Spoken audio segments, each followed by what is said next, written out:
हिमालय बहुत बड़ा विषय है और कुछ ही इसके बिंदुओं का मैं स्पर्श कर पाऊंगा।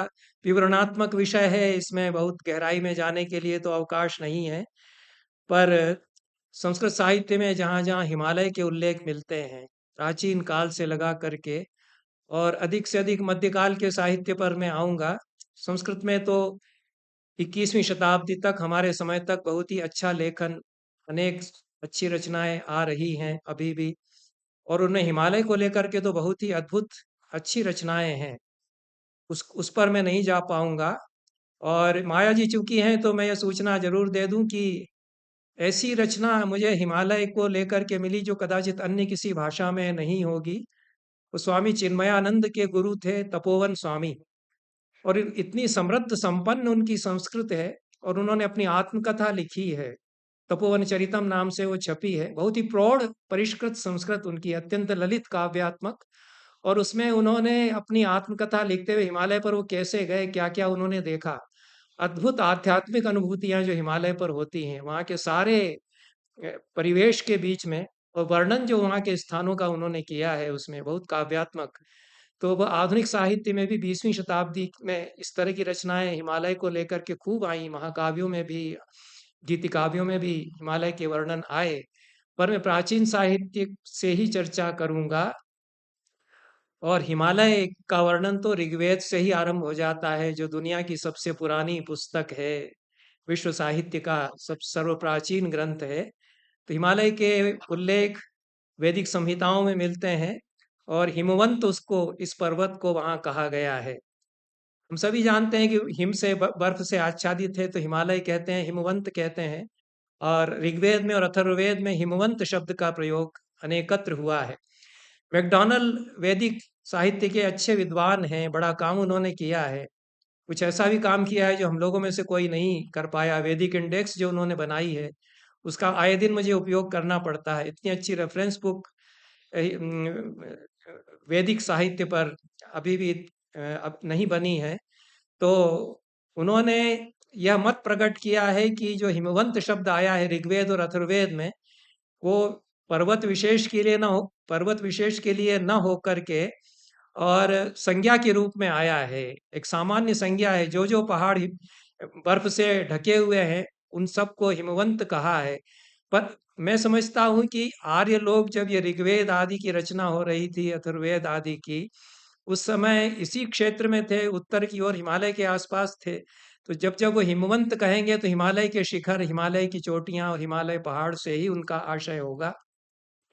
अथर्ववेद में कहा है, यस्य में हिमवंतो महित्वा यस्य समुद्रम रसया सहाहु, यस्य माँ प्रदिशो यस्य बाहु, कस्मै देवाय हविषा विधेम। ये जो कॉस्मिक पर्सन है, सहस्त्र शीर्षा पुरुष है, उसके वर्णन में कहा है कि हिमालय उसके मस्तक पर, और समुद्र उसके चरणों के नीचे। यह इस प्रकार का वर्णन उसका किया है, और दिशाएं उसकी बाहुएं हैं। तो बड़ी दृष्टि इन लोगों की रही है, जो वैदिक ऋषि थे, उसमें हिमालय भी उनकी चिंतन की दृष्टि की परिधि में आता है, ये हम देखते हैं। इसके पश्चात वैदिक साहित्य में हिमालय के क्षेत्र में रहने वाली जो जनजातियां हैं, उनके उल्लेख अनेकत्र आते हैं। और मूजवंत, एक मूजवान पर्वत है, उसके आसपास, ये हिमालय की एक शाखा है, और उसके आसपास जो रहने वाले लोग हैं उनको मूजवंत कहा है।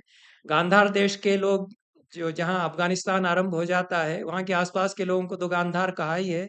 वाल्मीक देश उसके आगे आ जाता है, बलख, बल्खिस्तान आदि, उनको वाल्मीक कहा है। तो इन सब के उल्लेख वैदिक साहित्य में मिलते हैं, वेदों में भी आ जाते हैं। और मूजवंत लोगों के लिए कहा है कि सोमरस, सोमवल्ली ये लोग लेकर के आते थे, और उसकी खरीद फरोख्त इनसे होती थी। आर्यों को इनसे सोम लता खरीदना पड़ती थी। उसके बहुत रोचक उल्लेख मिलते हैं। एक दूसरा पर्वत जो हिमालय की श्रृंखला का है, वो त्रिककुब नाम का है। तो तीन उसमें शिखरों का समूह एक साथ जुड़ा हुआ है। ककुत तो बेल का जो हम्प होता है, कंधे के ऊपर जो उभरा हुआ हिस्सा है, उसको कहते हैं। तो तीन इस प्रकार के शिखर उसमें है, इसलिए त्रिककुत इसका नाम आता है। ये वैदिक साहित्य में हिमालय के आसपास ये लोग थे। और नदियां यहाँ की, गंगा सरस्वती, सिंधु, ये जो सप्त सिंधु प्रदेश है, इसके वर्णन पूरे ऋग्वेद में, अन्य वेदों में बहुत आते हैं। इसकी मनोहारिता जो है, आर्य लोग इनकी नदियों पर इतने मनोहारी चित्रण इसके मिलते हैं, पूरे हिमालय क्षेत्र का जो सौंदर्य है और इसकी नदियों के। सरस्वती का तो बहुत ही अद्भुत वर्णन मिलता है, महानद के रूप में 7 उसकी बड़ी-बड़ी धाराएँ बहती हैं इस पूरे प्रदेश में। तो यह, और माता उसको कहते हैं, सदैव सरस्वती माता है ये हमारी, और उसी को देवी सरस्वती भी कहा है। तो हमारी जो अवधारणाएँ रही है कि सारे देवता यही हैं हमारे लिए। और एक मैं उल्लेख यह करना चाहता हूँ, एक रामावतार शर्मा एक बड़े पंडित हुए 20वीं शताब्दी में, उत्पट विचारक थे। उन्होंने परमार्थ दर्शनम नाम से पुस्तक लिखी है। तो उसमें उन्होंने अपने दर्शन की अ, स्थापना करते हुए एक मत यह भी प्रकट किया है कि जो कैलाश पर्वत है वो वास्तव में शिव ही हैं। शिव को ही कैलाश पर्वत उन लोगों ने कहा है। जैसे कि जितने भी हमारे आदिम समाज के लोग हैं वो पहाड़, नदी, इन्हीं को देवता कहते हैं। तो इन आर्यों ने भी जिसको उन्होंने शिव कहा है, रुद्र कहा है, वो वास्तव में हिमालय का ही एक शिखर है। उसी में उनको शिव के दर्शन होते हैं, वहीं गंगा उसके मस्तक पर गिरती है। वो इतने अधिक वन गहने गहरे उसके गहन वन उसके नीचे हैं कि गंगा उनकी धाराओं में अटक जाती है। तो शिव की जटाओं में गंगा अटक गई, इस प्रकार के ये जो आख्यान मिथ शुरू होते हैं, तो ये देवता स्वरूप ही माना गया हिमालय को, ईश्वर स्वरूप ही माना गया, और उस रूप में शिव वह ही है, यह भी उन लोगों ने देखा। यह हमको ध्यान में रखना चाहिए। और हिमालय की जो अनेक अन्य पर्वत हैं हिमालय के आसपास के, उनके वर्णन तो आते ही हैं। मैनाक पर्वत बहुत प्रसिद्ध है, उसको हिमालय का पुत्र कहा है हमारी माइथोलॉजी में, आख्यानों में। और वाल्मीकि रामायण में मैनाक पर्वत का वर्णन आता है। कभी समुद्र इस क्षेत्र के आसपास रहा होगा बहुत प्राचीन काल में, ये बहुत ही प्राचीन काल की बात है। और उसमें हिमालय के कुछ पर्वत डूबे, उसमें से मैनाक पर्वत डूबा, यह कथा भी मिलती है। वाल्मीकि रामायण में भी यह कथा आती है। पास ये ज्योग्राफिकली जो आज लोकेट किया जाता है मैनाक पर्वत, वो तो शिवालिक रेंज जो है, शिवालिक शाखा जो है, उसको मैनाक पर्वत इन लोगों ने कहा है। पर हिमालय के अनेक जो अन्य शिखर हैं, उनके वर्णन आते हैं, उन सबको मैं लोकेट नहीं कर पाया। उसमें एक जो बहुत प्रसिद्ध हिमालय का शिखर है, वो इंद्रकील कहा गया है। और कैलाश तो प्रसिद्ध ही है, पर इंद्रकील के वर्णन और गंधमादन के वर्णन ये बहुत आते हैं प्राचीन संस्कृत साहित्य में। और महाभारत में वन पर्व में अर्जुन इंद्रकील पर्वत पर तप करने जाते हैं, जो हिमालय का एक शिखर है। और सुंदर यह है, यह गंधमादन से भी उत्तर पूर्व की ओर जाते हैं तब यह आता है। गंधमादन के बारे में मैं आऊंगा। और बहुत ही दुर्गम स्थान यह है, कठिनाई से यहाँ पहुँचते हैं, पर इतना शांत और एकांत स्थल यह है कि तपस्वी लोग यहाँ आकर के तप करते हैं। और अर्जुन को पता था कि तपस्या यहीं पर अच्छी तरह हो सकेगी। वो घोर तप शंकर की आराधना के लिए, पाशुपत अस्त्र की प्राप्ति के लिए करने के लिए जाते हैं। तब वो इंद्रकील पर्वत तक पहुंच जाते हैं। अर्जुन तो बड़े पराक्रमी थे, तो वो वहां तक चढ़ करके पहुंच गए। तो कई पर्वतों के शिखरों पर चढ़ते चढ़ते इंद्रकील पर्वत पर वो पहुंचे, ऐसा महाभारत में कहा गया है। वन पर्व के 37वें अध्याय में, सो अगच्छत पर्वतांस्तात तपोधन विशेषितान, कई कई पर्वतों के शिखरों से होते हुए पहुंचे, वहां अनेक तपस्वी रहते थे, उनको उन्होंने देखा। और दिव्यम हेमवतम पुण्यम जव जुष्टम परंतप, दिव्य हेमवत पर्वत को उन्होंने देखा, हिमालय को। हिमालय अतिक्रम्य गंधमादन में, उस हिमालय को भी पार करके, और गंधमादन को पार करके दुर्गम प्रदेशों में गुजरते हुए इंद्रकील पर अर्जुन पहुंचे हैं। यह महाभारत में वर्णन आता है। इसी के आसपास एक भृगुतुंग पर्वत है, जहाँ भृगु ऋषि ने तप किया था। और उसके पहले थोड़ा बद्रिकाश्रम आता है, जहाँ बद्री वन है, और वहाँ नर और नारायण ये दोनों ऋषि रहते थे, इनके वर्णन आते हैं। और गंगा वहाँ से होकर के बहती है, इसका वर्णन आता है महाभारत में भी। आश्रम ख्यायते पुण्य त्रिषु लोकेशु विश्रुता, उष्ण तोया वहा गंगा, शीत तोया वहा पुरा। ये इसमें ध्यान देने की बात है कि गंगा जो अत्यंत ही शीतल जल वाली है, हिमालय से जब निकलती है, बर्फ की तरह ठंडा उसका पानी होता है, लेकिन यहाँ पर उसके गर्म उसके झरने निकलते हैं। यह उष्ण तोयावहा यहाँ गंगा हो जाती है और उसकी कोई धारा रही होगी और जो गर्म सोतों से जुड़ती है, लेकिन गर्म जल वाले झरने तो इस प्रदेश में बहुत पहले भी रहे होंगे। यह तो कहीं शीतल जल वाले और कहीं उष्ण जल वाले यहाँ पर झरने झरते हैं। बदरिकाश्रम के आसपास यह यहाँ पर कहा गया है। और गंधमादन तो परम रमणीय क्षेत्र है। यह तपस्या का क्षेत्र नहीं है। यह सैर सपाटे के लिए बड़ा अच्छा क्षेत्र था गंधमादन। और अनेक राजा यहाँ विहार करने के लिए गंधमादन जाया करते थे। फूलों की घाटी यहाँ पर थी। फूल कई तरह के यहाँ होते थे और कदाचित मादक गंध रही होगी यहाँ के फूलों की, इसलिए गंधमादन, ऐसा मेरा अनुमान है कि गंध से जो मदमत्त कर देता है, ऐसे स्थल को गंधमादन कहा गया है। ये रुद्र हिमालय का एक हिस्सा है गंधमादन, और बदरिकाश्रम से उत्तर पूर्व की ओर चलते हैं तो ये गंधमादन पर्वत आता है। और कालिदास में विक्रमोर्वशीयम नाटक है, प्रसिद्ध नाटक उनका। उसमें नायक पुरूरवा उर्वशी से कहता है कि चलो गंधमादन चलें। गंधमादन पर वो विहार करते हैं और वहीं उर्वशी जो है वह गुम हो जाती है। वह किसी ऐसे दुर्गम क्षेत्र में चली जाती है, वहां पर लता बन करके रह जाती है। मुझे ऐसा लगता है यह तो एक फिर शाप की कल्पना की जाती है कि उसको वह एक शापग्रस्त स्थल है, वहां जो कोई पहुंचता है वह पेड़ या लता बन जाएगा, ऐसा शाप उसको मिला हुआ है। पर मुझे लगता है कि यह जो हम देखते हैं कि फूलों की घाटी में मादक गंध वाले फूल हैं, तो वहां कोई पहुंच जाए तो मूर्छित होकर के गिर पड़ेगा। तो ऐसा हुआ होगा मूलतः जो हुआ है उसमें, मुझे ऐसा, यदि हम यथार्थ की दृष्टि से व्याख्या करें इस आख्यान की, इस मिथक की, तो मुझे ऐसा लगता है कि उर्वशी जो है पुरूरवा से नाराज हुई, रूठी, और रूठ करके वो भागी और उस क्षेत्र में घुस गई जहाँ बहुत अधिक उत्कट गंध है फूलों की, और उससे वो मूर्छित होकर के गिर पड़ी।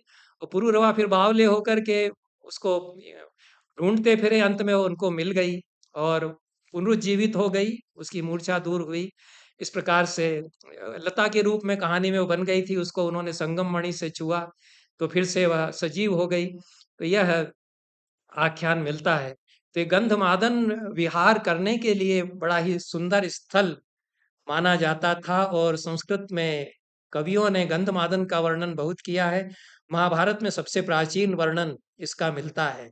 और यह उत्तराखंड के चमोली जिले में कदाचित, आप लोग जो उत्तराखंड से संबंध रखते हैं इसकी संपुष्टि कर सकते हैं। यह हिमालय की ऐसी घाटी है जहाँ पर कि वनस्पति और स्थानीय फूलों की बड़ी समृद्धि है और उसके आसपास बर्फ से ढके हुए पहाड़ों की चोटियां हैं। विश्व धरोहर यह मानी जाती है। नंदा देवी के पास में यह है और 3600 से अधिक मीटर की ऊंचाई पर यह, बहुत ऊंचाई पर यह स्थान है। और दुर्लभ पुष्प यहाँ पर उगते हैं। घास के मैदान बहुत खूबसूरत हैं, इसलिए कदाचित यहाँ विहार करने के लिए जाते थे। वो गंधमादन को भी पार करके उत्तर में जाएंगे तब ये इंद्रकील पर्वत मिलेगा।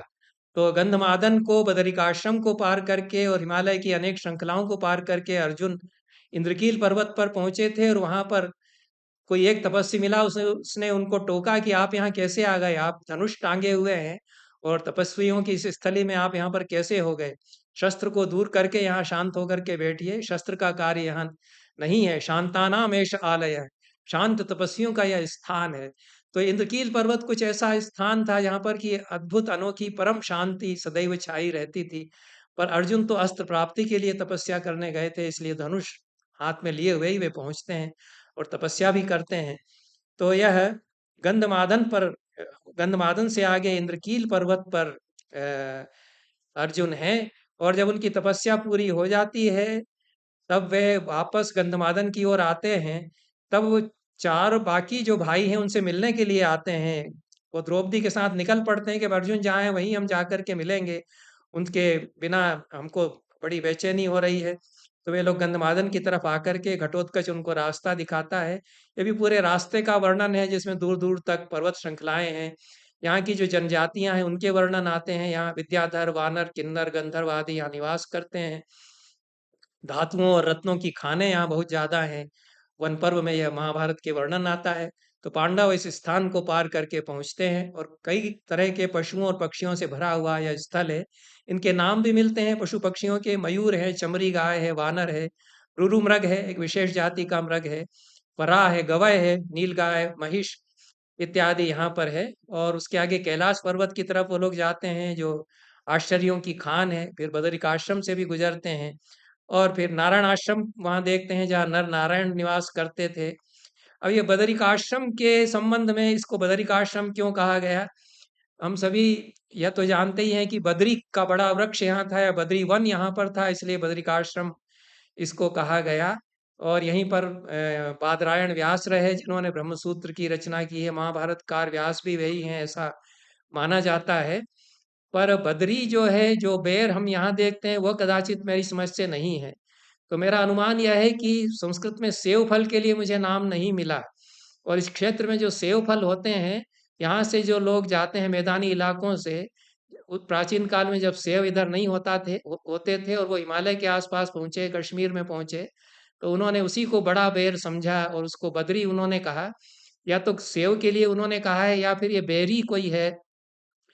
जो रास्पबेरी होती है वो तो अलग होती है। और मैंने यूरोप के देशों में, अमेरिका और इंग्लैंड में जो ब्लूबेरी खाई है, वो तो अद्भुत बड़ी मीठी होती है।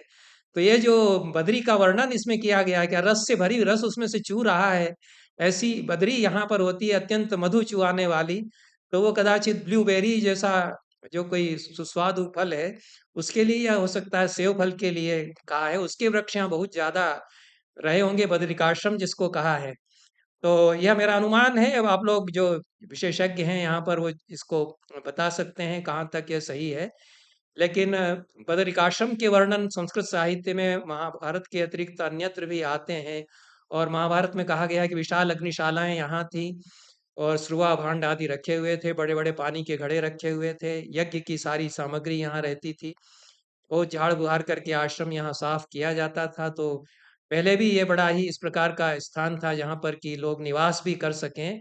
और बिंदुसर नाम का सरोवर इसके पास था, और दूर दूर तक स्वर्णिम शिखर दिखाई पड़ते थे।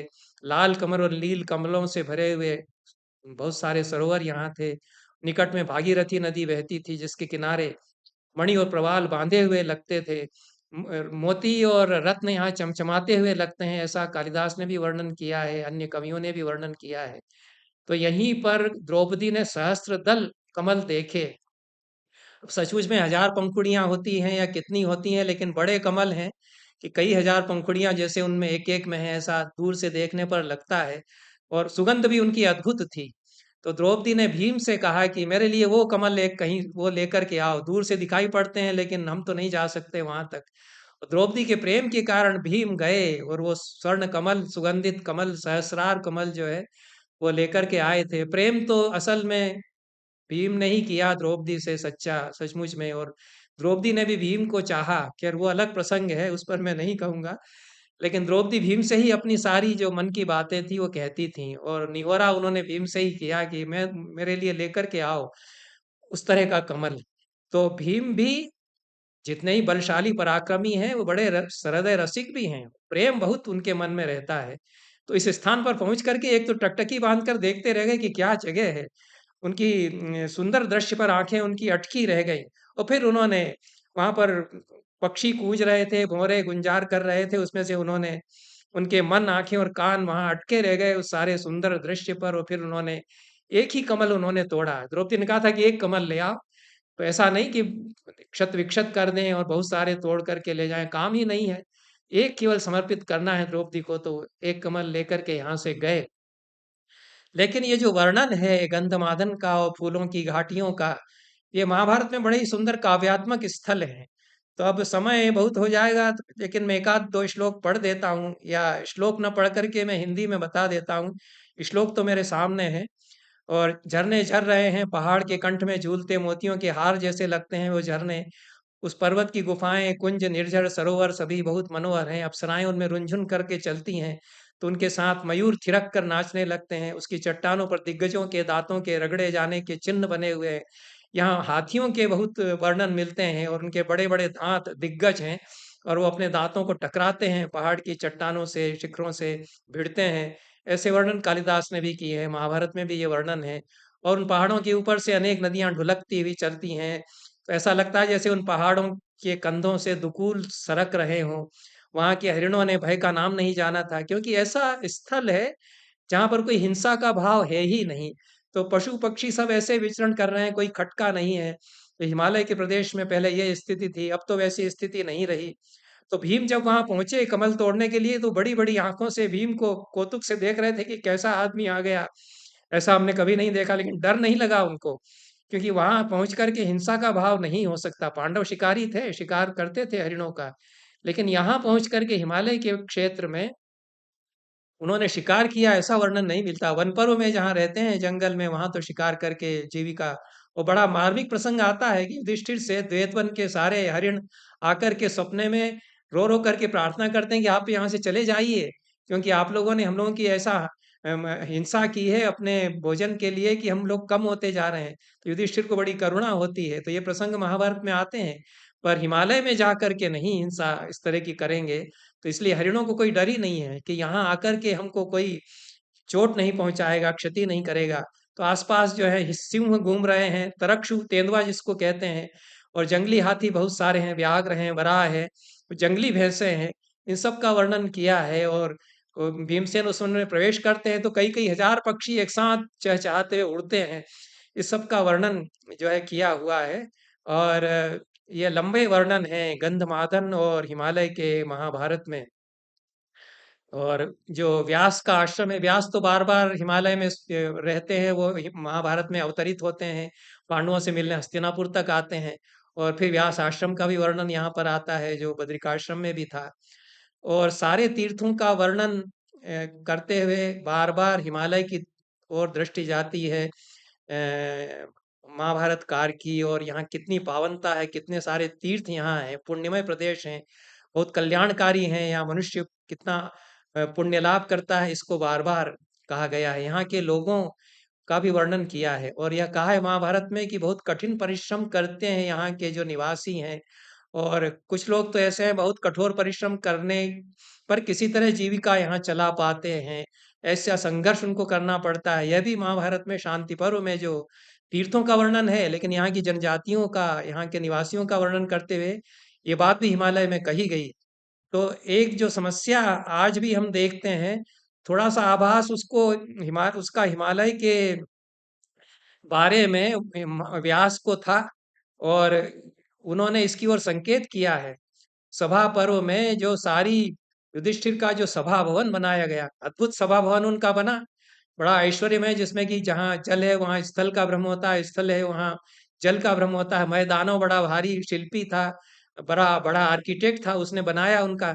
तो उसके लिए कहा है कि उसकी बहुत सारी सामग्री, वो पत्थर, स्फटिक पत्थर आदि हिमालय से खोद खोद करके लाए गए, और हिमालय जैसे खाली होने लगा, ऐसा वो कुछ कहते हैं। तो ये समस्या जो है, उस समय नगरों का विकास हो रहा था और हिमालय का दोहन भी शुरू हो गया था। इसकी ओर इशारा ये हमारे जो बड़े महाकाव्य हैं ये करते हैं, हमारे महाकवि। और इसकी ओर अब तो ये समस्या बड़ी समस्या है, और जो लोग संघर्ष कर रहे हैं इसके लिए, हिमालय को बचाने के लिए, उनको तो मैं नमन करता हूँ और उनके साथ में हूँ। यद्यपि मैं एक्टिव नहीं इस दिशा में हूँ। तो यह दिव्य स्थल है। इस रूप में तो बड़े गदगद करने वाले वर्णन है कि कैसे नर नारायण यहाँ रहते हैं, कितने कितने देवता यहाँ घूमते हुए दिखते हैं। देवताओं की स्थल ही है, यही उत्तर कुरु आ जाता है, इधर ही देव गंधर्व विद्याधर सब इधर ही रहते थे, उसी के आगे स्वर्ग है। मैं यही मानता हूँ। जो वर्णन मिलते हैं वह हिमालय की ओर जाएंगे, उत्तर पूर्व स्थान आ जाएगा, फिर स्वर्ग जिसको कहते थे वह स्थान आ जाएगा। वासुदेव शरण अग्रवाल कहते हैं कि पामीर के आसपास का जो इलाका है उसी को ये लोग कहते हैं स्वर्ग। तो ये पूरा जो दिव्य क्षेत्र है, ये बड़ा मुग्ध करने वाला है, और इसके विस्तृत वर्णन है। तो अब उसके अधिक विस्तार में न जा करके, क्योंकि कुछ कालिदास को मैं अवश्य लेना चाहता हूँ, और फिर अधिक समय नहीं तो हो जाएगा। कालिदास ने अपनी 5 बड़ी रचनाओं में हिमालय का वर्णन किया। ऐसा आकर्षण उनको हिमालय का था कि एक तो घूमे थे यहाँ को, भले ही वो यहाँ के मूल निवासी न भी हों। एक तो थ्योरी यह भी है कालिदास के बारे में कि वो यहीं के थे और उत्तराखंड में किसी स्थान पर वे पैदा हुए, एक यह भी उनके बारे में है। कुछ लोग कश्मीर में भी मानते हैं, उसके विवाद में मैं नहीं जाऊँगा, लेकिन जहाँ के भी हों उन्होंने तो सारे भारत का वर्णन किया है। लेकिन 2 स्थानों 2 जगहों के लिए विशेष उनका आकर्षण रहा। एक तो मध्य प्रदेश में हमारे यहाँ उज्जैनी और विदिशा के लिए बहुत मुग्ध था उनका मन। ये नगरियाँ उनको लुभाती थीं और दशपुर के लिए भी। अब कहाँ-कहाँ गए हैं, कितने-कितने नगरों की पर्वतों की, तीर्थों की खाक उन्होंने छानी। सबके सौंदर्य पर बहुत मुग्ध हैं, भारत देश से उनको बड़ा प्रेम है। लेकिन हिमालय से विशेष उनको अनुराग है, कालिदास को ऐसा लगता है। तो मेघदूत, रघुवंश, अभिज्ञान शाकुंतल, विक्रमोर्वशीयम और कुमार संभव, इन 5 रचनाओं में हिमालय का उन्होंने अ, प्रसन्न भाव से सुंदर वर्णन किया है। और मेघदूत में तो हिमालय की तरफ जाना ही है, जहाँ अलका नगरी है, कैलाश की गोद में। तत्स्योत्संगे प्रणयिन इव स्रस्त गंगा दुकूलाम, यह जो है वह अलका नगरी है। उस कैलाश की गोद में सुंदरी की तरह बैठी हुई है गंगा का दुकूल, जिससे ढलक ढलक सा गया है। ऐसा उस अलका नगरी का वर्णन करते हैं। ये उत्तराखंड की तरफ कोई छोटा सा नगर रहा होगा और वहां पर धनाधिराज धनपति कुबेर राज्य करते थे, यह वर्णन मिलता है। अलका का वर्णन महाभारत में भी आता है। और ये कैलाश पर्वत के ठीक नीचे कोई छोटा सा शहर है। अब मैं नहीं कह सकता, मैं कैलाश पर्वत तक नहीं गया, और छोटे छोटे वहाँ जो पर्वतीय नगर हैं प्राचीन काल में, उनमें से कौन सा नगर ये अलका है, इस पर खोज की है। और सूर्यनारायण व्यास की किताब है कि अलका कहाँ है। ये ज्योग्राफिकली उसके जो लोकेशंस हैं उन पर काम अन्य लोगों ने किया है। लेकिन संस्कृत साहित्य में जो कैलाश पर्वत और अलका, इनका बहुत ही सुंदर वर्णन किया है कालिदास ने। और टीकाकार हमको बताते हैं कि अलका के बाहर बाहर बहुत ही सुंदर बगीचा है। यह कालिदास ने जो कहा है वो गंधमादन के लिए वो कहते हैं। तो कैलाश पर्वत से लगा हुआ गंधमादन है, और अलका नगरी कैलाश और गंधमादन से लगी हुई है। तो उसको वायोद्यान कहा है उन्होंने, गंधमादन को कालिदास ने अपने मेघदूत में। तो वायोद्यान स्थित हर शिरष चंद्रिका धौत हर्म्या, यह जो चांदनी छिटकती है तो गंधमादन पर चांदनी बिछती है। और अलका नगरी का जो वायोद्यान मतलब बाहर शहर के नगर के बाहर का बगीचा है, वह कैलाश पर्वत से अर्थात शंकर के माथे से झरती चांदनी से धुल धुल सा जाता है, ऐसा कालिदास वहां पर कहते हैं। तो यक्ष तो उसका कैलाश का, हिमालय का आंखों देखा सा वर्णन करता ही है, यहाँ ही से वह चला था। तो यक्ष की कहानी में थोड़ी सी कालिदास की कहानी अगर शामिल हो गई है, तो कालिदास हिमालय से चलते हुए इधर आए थे। उत्तर प्रदेश के अलग अलग क्षेत्रों में होते हुए मध्य प्रदेश में आए थे। तो हिमालय की यादें में लेकर के साथ हमेशा चलते हैं, और हिमालय मोहता है उनको। तो उन्होंने जो उल्टी तरफ से फिर वर्णन किया है, यक्ष तो इधर आ गया रामगिरी में, चाहे वो छत्तीसगढ़ में हो, चाहे नागपुर के पास हो, चाहे चित्रकूट में हो, लेकिन यहाँ से वह चलता है तो वह उज्जैनी, विदिशा और होते हुए कनखल और सरस्वती नदी पार करके कनखल से आगे निकलता है। तो वो कहते हैं कि हिमालय से निकल करके जन्नु ऋषि की कन्या जाह्नवी गंगा नदी जहाँ से बहती हुई आती है, वहां तक तुम पहुंच जाओगे। और सगर के सगर तनय स्वर्ग सोपान पंक्ति यह है, ऐसी ढुलकती हुई चलती है। तो सगर के राजा सगर के 60,000 जो पुत्र थे, उनको तारने के लिए सीढ़ियां बनाती हुई जैसे गंगा चल रही है।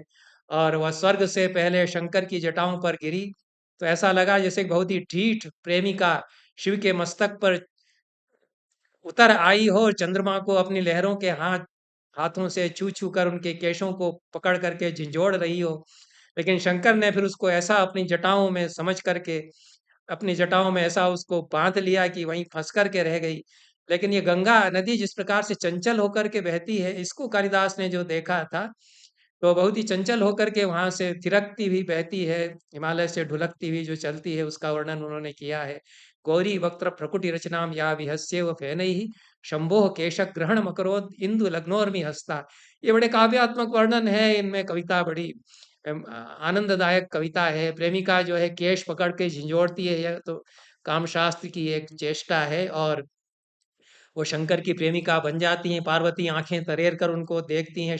गंगा अपनी फैन की जो उज्जवल हंसी है, उस फैन के द्वारा खिलखिलाकर हंसती हैं पार्वती का की एक तरह से ठिठोली करती हुई। ये सारे जो गंगा है, वहीं पार्वती हैं, वो भी वहाँ की एक नदी ही है और कैलाश जो है वो शिव ही हैं। ये जो सारे प्राकृतिक दृश्य हैं, इन्हीं को देवता मान कर के कहानियाँ कितनी सुंदर बन गई हैं। ये कालिदास में आकर के तो सजीव हो गई हैं और इनका वर्णन विस्तार से हम मेघदूत में देखते हैं। और कस्तूरी मृगों का वर्णन किया है मेघदूत में 53वें श्लोक में। जो कस्तूरी मृग यहाँ बैठे हुए हैं, उनकी नाभिगंध से सुरभित हो उठा है और यह कैलाश पर्वत के आसपास कस्तूरी की गंध फैलती रहती है। और उस कैलाश पर्वत के ऊपर बादल यदि टिक जाएगा तो कल्पना करते हैं कि शंकर के वाहन नंदी ने अपने अ, बल दिखाते हुए अपने सींगों से कैलाश पर्वत की बर्फ को जैसे खोदा हो तो वहां की मिट्टी काली मिट्टी जैसे निकल आई हो बाहर, इस तरह से बादल उस कैलाश पर्वत पर यदि टिक गया है तो वह काली काली मिट्टी के जैसा लगेगा, जिसको कि शंकर के वाहन नंदी ने अपने सींगों से खोद करके छितरा दिया हो। ये जो उपमाएं कालिदास में आती हैं, पहाड़ों को उन्होंने हम्म, हिमगिरी के उत्तुंग शिखर पर बादल को गिरते देखा है, जैसा नागार्जुन ने बड़ी लंबी कविता, अच्छी कविता लिखी है हिमालय से यात्रा करते हुए। नागार्जुन ने संस्कृत में भी हिमालय पर बहुत बढ़िया कविताएं लिखी हैं और उनकी जो संस्कृत कविताओं में जो बात है वो हिंदी में नहीं है, हिंदी कविताओं में। और हिंदी कविता में जो जो आनंद है वो उनकी संस्कृत के श्लोकों में नहीं है, क्योंकि हर भाषा का अपना एक आनंद होता है। नागार्जुन तो संस्कृत में बहुत बढ़िया कविता लिखते हैं कश्मीर पर और हिमालय पर। तो उन्होंने, बाबा नागार्जुन ने, जो कि हमारे शेखर पाठक जी को शेरपा कहते थे, उन्होंने बताया मुझको, तो उन्होंने हिमालय में खूब यायावरी की और संस्कृत में भी कविताएं उन्होंने बहुत ही बढ़िया हिमालय पर लिखी हैं। तो वो कालिदास ने उसी तरह से मेघों को गिरते देखा, तो कालिदास की इमेजरी बहुत अलग है। वो तो कहते हैं कि जैसे नंदी ने सींगों से खोद खोद करके मिट्टी छितरा दी हो कैलाश के शिखर पर, ऐसा बादल वहां पर टिका हुआ दिखेगा, ऐसी कल्पनाएं करते हैं। और बहुत सारे दृश्य यहाँ के जो उस समय देखे होंगे कालिदास ने, कि दावाग्नि लग जाती है, देवदारू के पेड़ रगड़ खाते हैं गर्मी के समय में, तो दावानल लग जाता है। ये समस्या उस समय भी रही होगी और आज भी है। आज तो बहुत विकराल समस्या हो गई कि जंगल जल रहे हैं, लेकिन उस समय भी गर्मी के समय कभी कभी दावाग्नि लग जाती थी। तो पशु जो है जान बचाने के लिए भागते हैं। अब ये चमरी गायें, इनके पूंछ के बाल बड़े कोमल होते हैं, ऊन की तरह इनके पूंछ के बालों में बारीक बाल होते हैं। तो कहते हैं कालिदास की कभी दावाग्नि लग जाए, चमरी गायें भाग रही हों उससे बचने के लिए, उनके पूंछ के बाल झुलस रहे हों, तो ऐसे में तुम वहां ऊपर वर्षा कर देना ताकि वह दावाग्नि बुझ जाए। तो कालिदास ने हिमालय के आसपास कभी कभी दावाग्नि देखी होगी। और जब दावाग्नि होती है, गर्मी होती है, तो फिर बारिश हो जाती है, पर्यावरण का संतुलन बना रहता है। तो वो आग बुझती हुई भी उन्होंने देखी होगी। ये, और वो काव्यात्मक कल्पनाएं करते हैं, मेघ से प्रार्थना करता है यक्ष की वो उस आग को बुझा देना, क्योंकि जो सज्जन लोगों की संपत्तियां हैं वे तो दीन दुखियों का उद्धार करने के लिए ही होती हैं। रहस्यनम शमयितुमलम वारी धारा सहस्रई, खूब अच्छी मूसलाधार बौछार करके उस दावाग्नि को बुझा देना, क्योंकि जो वन्य पशु त्रस्त हैं उनको अभय देना भी तुम्हारा काम है, तुम सज्जन हो मेघ, ऐसा यक्ष कहता है। अब एक समस्या मेरे सामने आती है और उस पर कई लोगों ने विचार किया है, अलग अलग उस पर थ्योरी भी है, कि यहाँ शरभ नाम के कोई पशु रहते थे, अब शायद वो लुप्त हो चुका है। और शरभ के वर्णन पुराणों में, प्राचीन साहित्य में बहुत आते हैं। 8 पैरों वाला वह जंतु विशेष है, जो कि बहुत ही हिंसक होता है, पराक्रमी भी बहुत होता है, और शेर को तो वैसे ही पछाड़ देता है, शेर से बहुत ज्यादा सिंह को मार देता है शरभ, इसके वर्णन आते हैं। और बहुत सारी कहानियां शरभ पशु को लेकर के आती हैं, अलग अलग उसको लेकर के थ्योरी है कि ये कोई बहुत शिकारी कुत्ता जो बड़े आकार का होता है उसी का वर्णन है, उसके 2 पंजे हो जाते हैं, हर पैर में उसके पंजे ऐसे बटे हुए लगते हैं, इसलिए उसको अष्टपाद कहा है। अष्टपाद जंतु विशेषा, ऐसा शरभ का वर्णन प्राचीन साहित्य में मिलता है। जितने टीकाकार हैं वो भी यही बताते हैं कि ये कोई 8 पैरों वाला कोई जंतु था जो कि बड़ा भयंकर होता था। और कालिदास तो कल्पना करते हैं कि वो मेघ जब आता है तो शरभ इतना हिंसक है कि वो मेघ से भी भिड़ंत लेने लगता है कि ये कोई हमसे भिड़ने के लिए आ गया है। तो मेघ से कहता है यक्ष कि उनका रास्ता छोड़ करके तुम आगे बढ़ जाना, क्योंकि ऐसे लोगों से क्या पंगा लेना, लेकिन ज्यादा ही वो तुमसे भिड़े तो उनके ऊपर ओले वर्षा देना, ताकि वो वहीं पर ठंडे पड़ जाएं। क्योंकि इस तरह से जो बिना मतलब के भिड़ंत लेते हैं उनकी यही हालत होती है। केवा नस्यु परिभव पदम प्राप्य निष्फला आरंभ यत्ना, बिना मतलब के जो अपने हर जगह सींग अड़ाते फिरते हैं और भिड़ंत लेते फिरते हैं, उनका यही हाल होता है। तो ऐसे लोगों के ऊपर तुम ओलों की बौछार कर देना। ये कहीं-कहीं फिर ओले बरसने लगते हैं, वर्षा के समय में हिमालय के अनेक क्षेत्रों में, उसका उसके लिए उन्होंने कल्पना की है। और इस प्रकार से यहाँ के जो विशेष जंतु हैं, फिर कालिदास तो इस प्रकार से शंकर यहाँ साक्षात घूम रहे हैं, कहाँ पार्वती घूम रही हैं। जैसे उनको सजीव देखते हैं कैलाश पर्वत पर, जिसके मन में ऐसी आस्था है उसको तो दिखाई दे जाएँगे, हमारे मन में यदि नहीं है तो हमको नहीं दिखेंगे। तो शंकर के चरणों के चिन्ह तुमको दिखाई दे जाएँगे, उसको देख कर के ही मुक्त हो जाता है व्यक्ति। तो टीकाकार बताते हैं कि ये कोई पाँव जैसे आजकल मंदिरों में बनाते हैं वैसे पाँव नहीं है, ये तो शंकर सचमुच में वहाँ से गुजरते हैं। तो उनके पाँव है वो कालिदास ने देखे हैं। और क्योंकि पाँव क्यों बन जाते हैं, क्योंकि शंकर तो श्मशान की भस्म लगाते हैं और भस्म उनके शरीर से गिरती जाती है तो पाँव उस पर बनते हैं, मंडते हैं। तो उनके पाँव के चिन्ह विशेष रूप से वहां पर बन जाते हैं। उसी को तुम देखोगे, ऐसी कल्पना जो है वह कालिदास यक्ष के कथनों में कराते हैं। और यहाँ की जो अद्भुत सौंदर्य है, जो अनोखा है, हमको लगता है कि क्या ये स्थान रहा होगा। कीचक नाम के विशेष प्रकार के बांस यहाँ पहले बहुत होते थे, अब होते हैं कि नहीं, उस पर रिसर्च की है वासुदेव शरण अग्रवाल ने और अन्य लोगों ने। तो वह एक विशेष प्रकार का बांस है, उसके कितने जंगल यहाँ रहे होंगे, क्योंकि कालिदास ने तो बार बार वर्णन किया है। और हवा जब बहती है तो उस बांस के छिद्रों में हवा बहती है तो बांसुरियां बजने लगती हैं। कुछ लोगों ने इसको सुना भी है, ये विदेश में भी कहीं इंडोनेशिया में इस प्रकार का बांस होता है। वहाँ जंगल में वो लगे हुए हैं और हवा के झोंके जैसे ही आते हैं तो उनसे बांसुरी की स्वर निकलने लगते हैं। तो एक रघुवंश में भी कालिदास ने इसका वर्णन किया है और मेघदूत में कहा है कि उस स्थान पर जब तुम पहुंचोगे, हवा थोड़ी थोड़ी हवा के झोंके बह रहे होंगे, तो कीचक के जो कीचक नाम के जो बांस के पेड़ हैं उनसे बांसुरी के स्वर फूटेंगे। तुम जो गर्जन करोगे उससे मृदंग की ध्वनियां फूटेंगी। तो पशुपति भगवान शिव की आराधन के लिए पूरा का पूरा सामग्री ऑर्केस्ट्रा भी हो जाएगा, क्योंकि अप्सराएं तो उनकी स्तुति वहां गा ही रही हैं। ये जो अनुभव होता है हिमालय पर पहुंच करके, दिव्य अनुभव जो होता है, उसका अद्भुत चित्रण इस प्रकार से कालिदास करते हैं। तो मन इस प्रकार का हो जाता है ऐसे स्थानों पर जाकर के। और ये बड़े अनोखे वर्णन हैं, दुर्लभ वर्णन हैं। वो दुनिया एक तरह से जो हमसे अब छिन गई है, वो हमको इन कवियों में एक तरह से साकार सजीव देखने को मिलती है। कालिदास ने एक वर्णन जो विशेष भौगोलिक स्थान का किया है, वह क्रौंच रंध्र का किया है। क्रौंच पर्वत भी है वहां और क्रौंच रंध्र भी है। रंध्र तो दर्रे को कहते हैं। और एक दर्रा हिमालय में बन गया था, उसके बारे में कथा चल पड़ी कि परशुराम ने उसको बेंधने के लिए एक तीर छोड़ा था, उसमें वह एक खोह बन गई, वो दर्रा बन गया, या उसमें कैविटी बन गई उस प्रकार की। यह खेबर दर्रा भी कदाचित है और उसको प्राचीन साहित्य में क्रौंच रंध्र कहा है, क्योंकि इतना सकरा है कि क्रौंच पक्षी उससे गुजर सकता है। इतना, लेकिन इसका इतना सुंदर वर्णन किया है कालिदास ने कि इसको हंसद्वार भी कहा है। कालिदास ने इसको हंसद्वार कहा है, क्योंकि हंस इससे निकल करके फिर उधर आगे की तरफ हिमालय के उस पार चले जाते हैं। उनका जब सीजन आता है हिमालय से आगे जाने का, तो हंसद्वार भी इसको कहा है, क्रौंचरंध्र भी इसको कहा है। तो इसको जब पार करोगे तो ऐसा लगेगा जैसे कि वामन जब विराट हुए और उन्होंने अपना श्याम पाद ऊपर उठाया, हिमालय के भी ऊपर वह अंतरिक्ष में जो उनका पैर उठा, उसकी तरह से तुम दिखोगे। श्याम पादो बलि निमनाभ्युद्यतस्येव विष्णु, ऐसा 58वां श्लोक जो मेघदूत का है उसमें उन्होंने उपमा दी है। तो यह कालिदास वर्णन करते हैं, अपने जो इमेजरी उनकी बड़ी अद्भुत है। ये जो उसमें क्रौंचरंध्र का वर्णन इस प्रकार से, क्रौंच पर्वत को पार करते समय कैसा दिखेगा मेघ, उसका वर्णन वे करते हैं। मेरा ख्याल है कि ये उत्तराखंड में रुद्रप्रयाग जिले में क्रौंच पर्वत जो है उसके आसपास ये एक दर्रा है। और वहाँ इस समय कार्तिकेय का मंदिर है, कार्तिक कार्तिक स्वामी का मंदिर उसको कहा जाता है।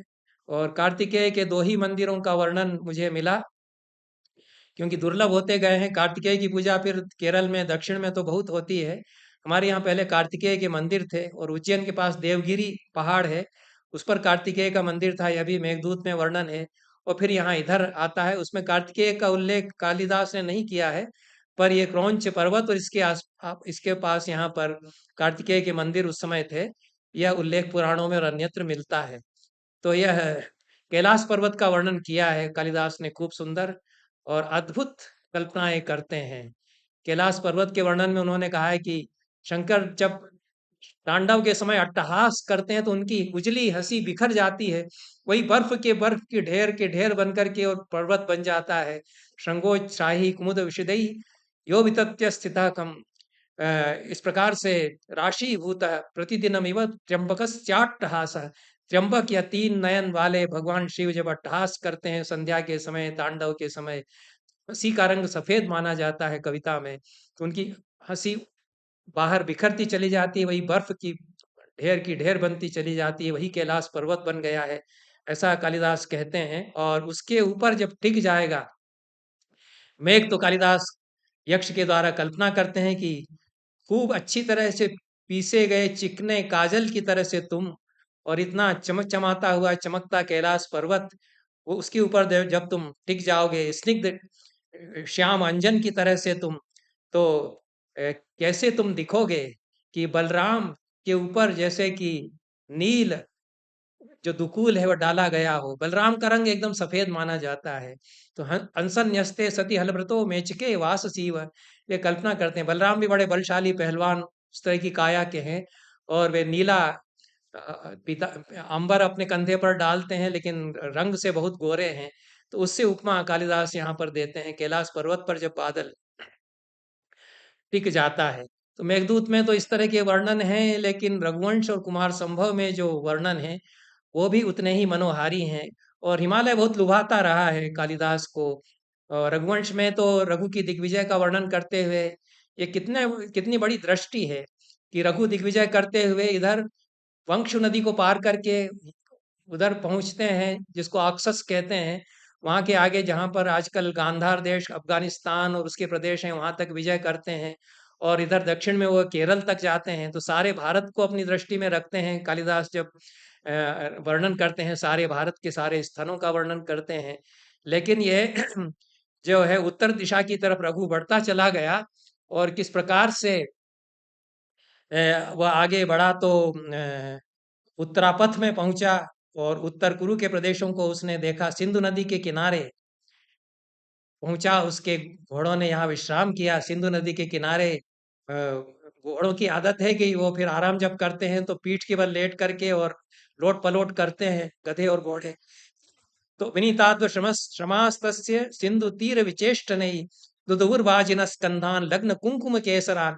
बड़ी सुंदर कल्पना की है कि यहाँ से गुजरे, तो यहाँ केसर के खेतों से, कुमकुम के खेतों से होकर के कश्मीर होते हुए जब रघु की सेना, घुड़सवारों की सेना निकली, तो उनके जो कंधों के बाल हैं उनमें केसर और कुमकुम लिपट गया है, और बहुत थक गए हैं। सिंधु नदी के किनारे आकर के फिर उसके किनारे उसके बालू में पीठ के बल लोट पोट होते हैं, तो उनकी जो कंधों में, उनके केशों में जो केसर कुमकुम लगा हुआ है वो धुलता है सिंधु नदी के किनारे आकर के। यह वर्णन करते हैं। हूणों से यहाँ भिड़ंत होती है, और हूणों की स्त्रियां विलाप करती हैं, रघु ने हूणों का वध किया। तत्र हूणावरोधानाम भर्तृषु व्यक्त विक्रमम कपोल पाटला देशी बहुव रघु चेष्टितम। इस प्रकार से हूणों के को शिकस्त देने का वर्णन किया है। काम्बोज, काबुल, वहाँ के लोगों से संग्राम किया, उसका वर्णन किया है यहाँ पर। और इस प्रकार से घोड़े यहाँ के बहुत अच्छे हैं, उनका वर्णन किया है। ततो गौरी गुरुम आरुरोह आश्व साधन। गौरी गुरु, यह कालिदास, यह हिमालय का ही एक नाम है, गौरी गुरु। तो यह गौरी के वे पिता हैं हिमालय, इसलिए गौरी गुरु उनको कहा। गुरु यहाँ पिता के लिए भी आता है। तो उस पहाड़ पर वे चढ़े, गौरी गुरु हिमालय पर, और वहां पर अनेक प्रकार की धातुएं उन्होंने देखी, माइंस मिनरल्स कई प्रकार के देखे।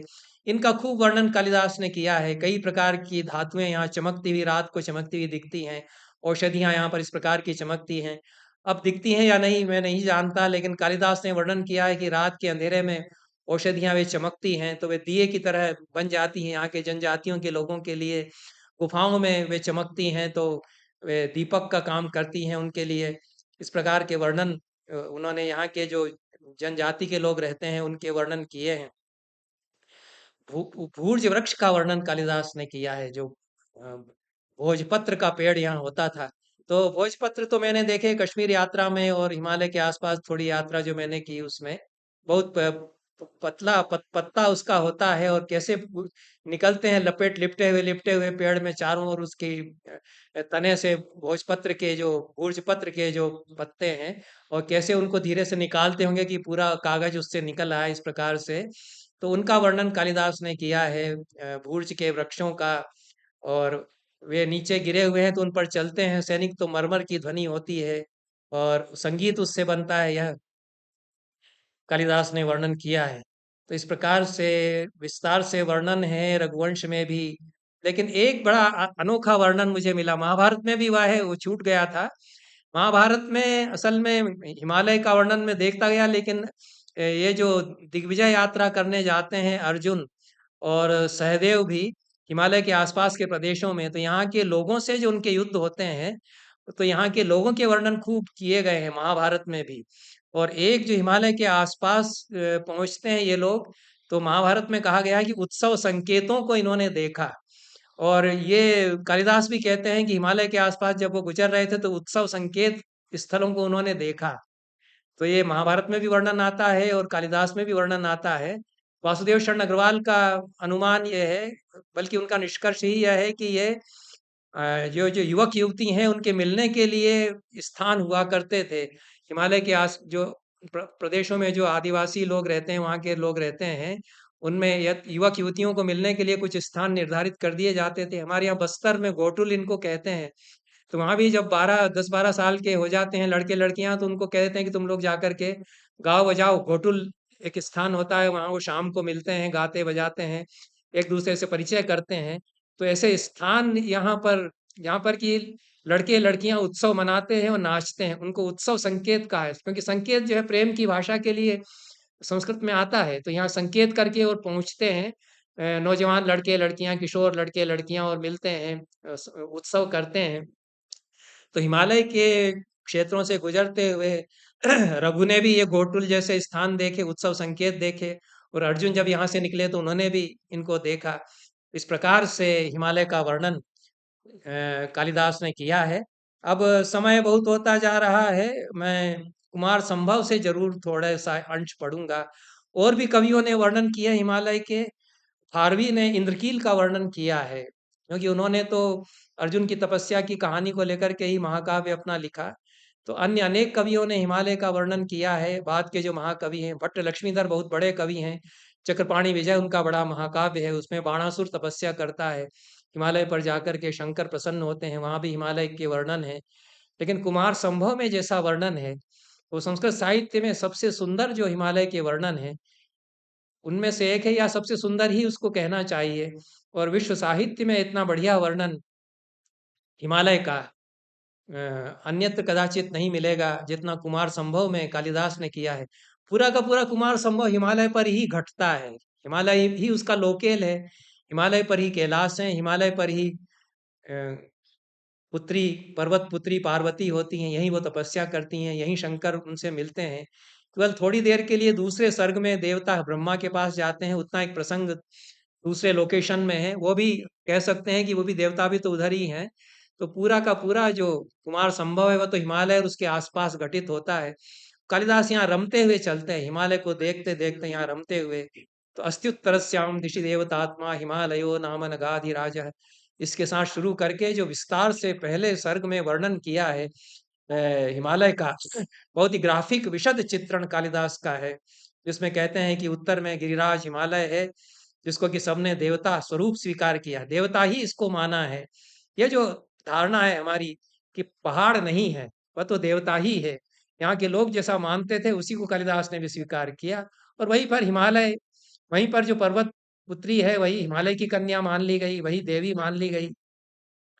तो ये सब जिसको देवतात्मा मानते हैं, और वो पूर्वा परहु तो ये निधि बगाई है, पूर्वी और पश्चिमी सागरों तक उसकी श्रृंखलाएं फैली हुई हैं, उनको अवगाहन करके और धरती को नापने के लिए बहुत ऊंचा पैमाना उठा दिया गया हो, जैसे ऐसा वह लगता है।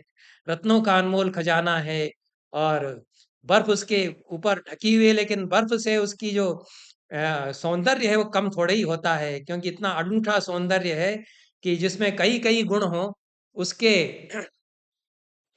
एक दोष को वो गुण उसको छिपा लेते हैं। अनंत रत्नों की खान वह है।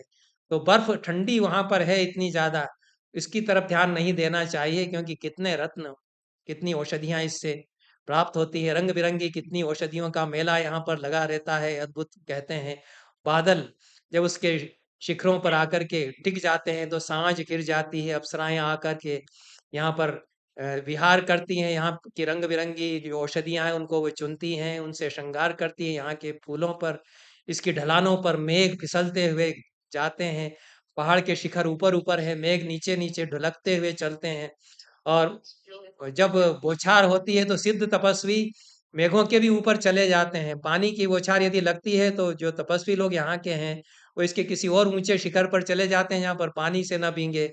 ऐसा भी वर्णन कालिदास करते हैं। तो दौड़ करके वे शिखरों पर चले जाते हैं। विद्याधर सुंदरियां इसके रंग बिरंगे भूर्ज पत्र के पत्ते तोड़ लेती हैं, उन पर वे कागज बना करके उनको प्रेम पत्र लिखा करती हैं। और धातु रसों की स्याही वे घोल लेती हैं। यहाँ जो मिनरल्स हैं उस प्रकार के गेरू आदि यहाँ धातुएं मिलती हैं, उन्हीं को घोल कर वे स्याही बनाती हैं। भोजपत्र के पत्तों को तोड़ करके वे कागज बना लेती हैं और प्रेम पत्र लिखती हैं। ये स्त्रियां पढ़ी लिखी होती थी यहाँ की, ये कालिदास बताते हैं। और किस प्रकार से गुफा मुखों से जो हवा बह करके आती है वह यहाँ के बांसों के छिद्रों में भरती है। सकीच कई मारुत पूर्ण रंध्रई, रघुवंश में कहा है। कुमार संभव में भी उसका वर्णन किया है। तो यह बांसुरी की तान जो है, किन्नरियां जब गीत गाती हैं तो उसकी संगत करते हुए चिढ़ जाती है वहां। जब बांस यहाँ बजने लगते हैं, यहाँ के हाथी यहाँ रगड़ खाते हैं यहाँ के देवदारू के पेड़ों से, तो दूध बहने लगता है उनके तनों से, इसका वर्णन किया है। कपोल कंडू अपने कपोलों की खुजली मिटाने के लिए, और गंगा की झरनों की फुहार लेकर के देवदारू के पेड़ों को कपाती हुई, मयूर के पंखों को चितराती हुई हवा यहाँ की जो बहती है, मृगया के लोभी की रातों के अंगों को सहलाती हुई बहती है। औषधि प्रस्थ इसी का दूसरा नाम है, ये कालिदास बताते हैं। इतनी औषधियां यहाँ पर हैं कि औषधि प्रस्थ इसका नाम पड़ गया है। तो यह हिमालय का गौरव मंडन, हिमालय के सौंदर्य का वर्णन कालिदास ने अनेकत्र किया है। और आगे चल कर के अंगिरा ऋषि के शब्दों से उनके उनके द्वारा हिमालय के गौरव का वर्णन, जो वे हिमालय राजा को संबोधित करते हुए कहते हैं कि हे राजन, आपके नगर के चारों ओर इतने ऊंचे ऊंचे पर्वत शिखर हैं, और जितने ऊंचे पर्वत शिखर हैं उतना ही ऊंचा आपका मन है। यह हिमालय पर्वत जहाँ पर के आप राजा हैं, यह सारी भारत की वसुंधरा का जीवन दाता है। राष्ट्र हो गया जी। हाँ, मैं समाप्त कर रहा हूँ। और ठीक है, मैं क्या कहा मुझे नहीं सुनाई दिया। मेरी आवाज आपको सुनाई दे रही हो तो बहुत अच्छा है। नहीं नहीं, अच्छा ठीक है, जारी रखिए। हाँ, मैंने कुछ सुना कि अब लास्ट हो रहा है कि क्या, तो मैं समेट ही रहा हूँ, क्योंकि विस्तार तो बहुत हो गया और ये तो इतना विस्तार है कि कहाँ तक आप जाएंगे। लेकिन अंगिरा ऋषि कहते हैं, जो वैदिक ऋषि हैं, उनके मुंह से चूंकि कालिदास ने कहलवाया है, और यह कहलवाया है कि यह जिस जिस क्षेत्र में आप रहते हैं वहाँ का हिमालय पहाड़ सारी भारत की वसुंधरा का जीवन दाता है, क्योंकि इसमें बहने वाली गंगा और यमुना जो नदियां हैं वही सारे मैदानी इलाकों को सींचती है और उनको जीवन देती हैं। और इन नदियों की जैसी आपकी कीर्ति यहाँ से लगाकर सागर तक फैली हुई है, ऐसा हिमालय राजा के लिए कहते हैं अंगिरा ऋषि। और फिर तो जो सबसे अनोखा वर्णन है कालिदास में, वो 8वें सर्ग में है, जिसको कभी कभी विवाद का भी विषय बनाया जाता रहा है। लेकिन वो पूरे संस्कृत साहित्य में और पूरे भारतीय साहित्य में सबसे पवित्र और मन को पवित्र कर देने वाले वर्णनों में से है, जहाँ शंकर और पार्वती हिमालय की वादियों में विहार करते हैं और शंकर पार्वती को हिमालय का सौंदर्य दिखाते हैं। अद्भुत अनोखा सौंदर्य हम तो कालिदास को पढ़ करके ही देख पाते हैं, हमने तो दुर्भाग्य से नहीं देखा ऐसा अनोखा सौंदर्य वहां पर। तो ये शंकर कालिदास कहते हैं कि शंकर और पार्वती आनंद से हिमालय के रमणीय स्थानों में विहार करते हुए जब समय बिता रहे थे विवाह के पश्चात, तो कभी वे मंदर पर्वत के शिखरों पर घूमने चले जाते, तो कभी कैलाश के ऊपर चढ़ कर के रात में बिखरी हुई दुग्ध धवल चांदनी में नहाते हुए सफेद पहाड़ों की शोभा को निहारते एक बार शंकर हाथ पकड़ करके गंधमादन पर्वत तक लेकर के आए पार्वती को। और दिन ढल रहा था उस समय, सांझ होने वाली थी। गंधमादन से सूर्यास्त बहुत अद्भुत दिखाई पड़ता था। और शंकर ने दिखाया पार्वती को कि देखो, तुम्हारे पिता के जो पर्वत हैं, हिमालय जो हैं, उनसे जो झरने झर रहे हैं और सूरज की किरणें उन झरनों पर पड़ती हैं, तो चमक चमक उठता है पानी।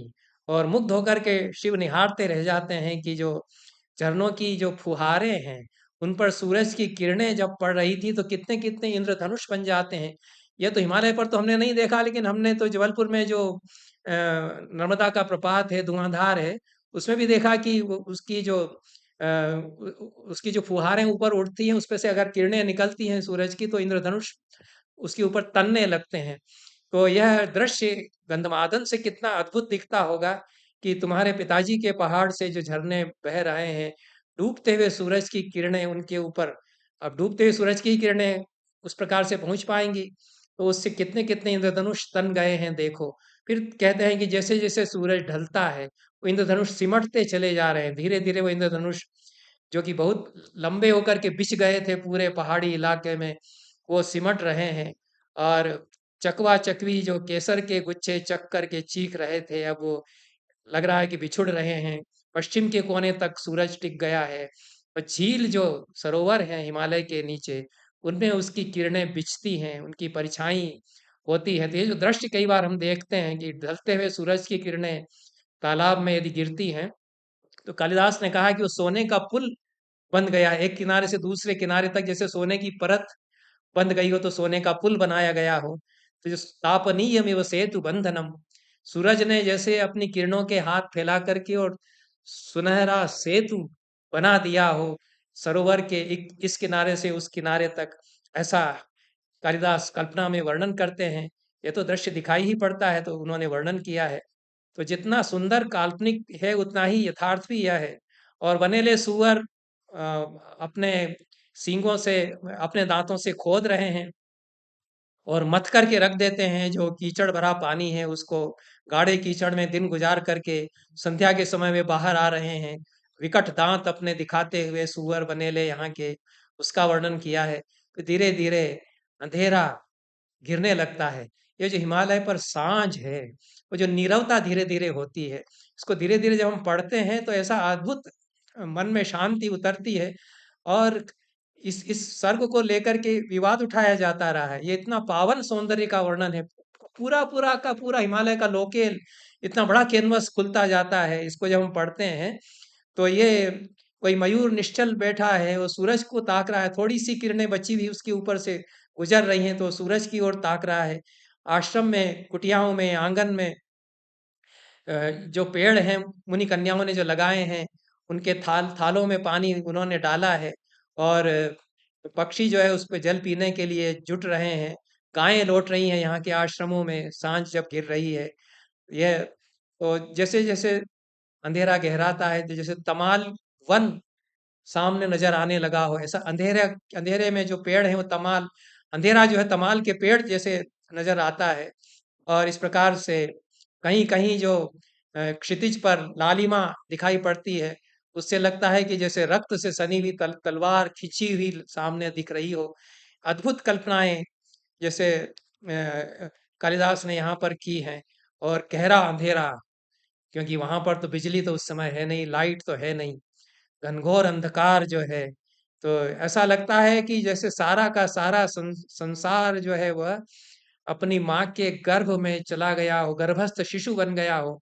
वहां कहीं से कोई बाहर की लाइट नहीं आ सकती, ऐसा।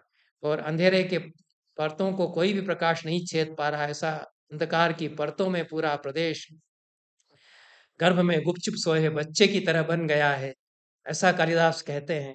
तो ये दोपहर का, संध्या का ये जो अनुभव है कालिदास में, और फिर उसके बाद चंद्रमा उगता है, ये बड़े अद्भुत वर्णन है कालिदास में। तो अंधेरा घिरा था, लेकिन वो सूरज डूबा, उसके बाद घना अंधेरा हो गया, लेकिन जब धीरे धीरे चांद उगता है, तो क्या सौंदर्य है हिमालय पर। उस समय जो वहां के देवदारू के पेड़ों से चंद्रमा की किरणें छन छन करके नीचे गिरती हैं, तो उनके छोटे छोटे टुकड़े नीचे गिरते हैं, तो चांदनी के टुकड़े से नीचे गिरे हुए से दिखते हैं। तो शंकर कहते हैं कि मन होता है कि ये जो कुछ चांदनी के टुकड़े छोटे-छोटे गिर गए, इनको उठा करके तुम्हारे कानों में सजा दें। यह कई तरह की कल्पनाएँ पार्वती को रिझाने के लिए, जो कि अँखों जैसी ताज़ा इन महीन किरणों को जी करता है कि अंगुलियों से आहिस्ता से उठाएँ और तुम्हारे कानों में सजा दें। ऐसा कालिदास शंकर के मुख से कहलवाते हैं। उपमा देते हैं कि जौ का जो अंकुर है, यवांकुर, उसकी उसकी तरह से ये चांदनी के टुकड़े पत्तों से छन-छन कर जो धरती पर गिरे हैं। तो ये देखे होंगे कालिदास ने इस तरह के कि चांदनी पूरी तरह से चारों ओर नहीं फैली है। इतने घने पेड़ हैं कि उनके पत्तों से छन-छन करके छोटे-छोटे टुकड़े उसके धरती पर बिखरे हुए गिरते हैं। तो जैसे चांदी के सिक्के से बीच में पड़े हुए हों, कुछ कुछ इस प्रकार के कोई गहने पड़े हुए हों, तो उनको तुमको पहना दें, ऐसा है। और चंद्रमा जब थोड़ा-सा ऊपर उठता है, अंधेरा छँटने लगता है, तो रात का मुख हाथ बढ़ा करके और उसके केश पकड़ करके चंद्रमा ने चूमा है, ऐसा लगता है। सुंदर उपमाएँ, ये उसकी भाषा में तो जब हम पढ़ते हैं तो बड़ा आनंद है। और मानसरोवर, उसमें हाथी जो नहाए थे अभी वो उससे बाहर आते हैं, मथ डाला था उन्होंने मानसरोवर को, और कमल के पुष्प बंद हो रहे हैं, भौरे उनके भीतर बंद हो रहे हैं। सूरज अपना सारा किरण जाल समेट करके अस्त हो गया है। इस प्रकार के जो सारे वर्णन, ये बहुत विस्तार से वर्णन है। और किस प्रकार से सूरज जब अस्त होता है तो हिमालय के नीचे-नीचे ढलानों पर जो उसकी किरणें उनके बादलों के ऊपर चलती हैं, तो उनके बादलों के ऊपर कई तरह के रंग बिखरते हैं। उसकी तो मेघों की जो उलझी-उलझी नोकें से हैं, और शिखर उनके मेघों के हैं, पीले लाल चितकबरे से दिखते हैं। तो ऐसा लगता है कि सांझ ने ब्रश उठा करके हिमालय के विशाल कैनवस पर उसको कई तरह के रंग अपने ब्रश से सजा दिए हों कि तुम निहारो हे पार्वती। ऐसा शंकर पार्वती को रिझाते हुए कहते हैं। लेकिन ये जो कैनवस है हिमालय का, इतना विस्तीर्ण कैनवस, ये हमारी कविता में अगर कहीं आया, तो कालिदास की इस कविता में आया। और कई तरह के दृश्य एक के बाद एक, और कई कैसे उसके कलर्स हैं। सिंहों के जो गर्दन के बाल हैं, उनके जैसे रंग बिखर रहे हैं यहाँ। सिंहों के चमकीले केसर केसर में, पेड़ों की जो कोपलें हैं उनमें, वो गेरू वाली चट्टानों में जो नभ से झरता हुआ सूरज का प्रभा रस है, उसने अपना उजाला बाँट दिया है। इनमें उसकी चमक नज़र आती है। तो ये कई तरह के दृश्य, कई तरह के रंग, यहाँ के वृक्ष, कल्प वृक्ष यहाँ होते होंगे। खूब वर्णन कालिदास ने इस क्षेत्र में कल्प वृक्षों का किया है। कहते हैं कि स्वर्ग में होता था, लेकिन कालिदास ने तो अलका में और हिमालय के सारे प्रदेशों में कल्प वृक्ष भरे हुए देखे होंगे। और यह कल्पवृक्ष के पत्ते, उनके विशाल वृक्ष, ये खूब कालिदास ने उनका वर्णन किया है। ये जो दूधिया चांदनी में नहाया हुआ हिमालय है, फिर अंत में कुमार संभव में जो आता है, वो उसका पूरा परिदृश्य हमारे सामने छा जाता है मन पर। तो इतना कालिदास में हिमालय का वर्णन है। और मैं यहीं पर अपनी बात समाप्त करता हूँ, क्योंकि आगे के भी मैं लूँगा वर्णन, तो अब लगता है कि विस्तार अधिक होगा, विवरण होगा। आप लोगों को कुछ टिप्पणी करना हो, कुछ सुझाव देना हो, तो आप लोग